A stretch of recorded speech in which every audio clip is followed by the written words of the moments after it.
Jos mulla olisi mahdollisuus, mä mieluummin keskustelisin näiden nuorten kanssa. Päivää ennen sitä onnettomuutta. Valinnoista pitää tehdä.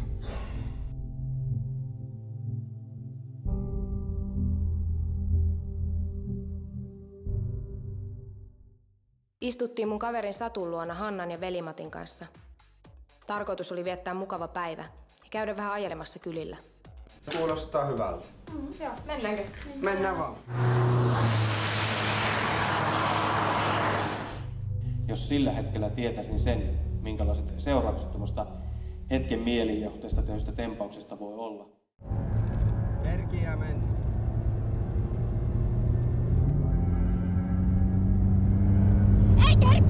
Vanhemmat just kun ne tuli sinne paikan päälle ja näki kuinka huonossa kunnossa tämä nuorukainen on ja tavallaan se konkreettisesti varmaan tuli näille vanhemmille esille, että kuinka järkyttäviä tämmöiset tilanteet on.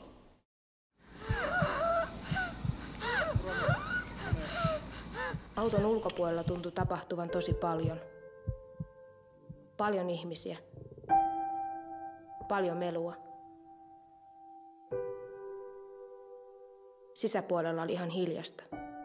Sitten kun mä tulin makuuhuoneesta, mä näin papin ja 2 poliisia.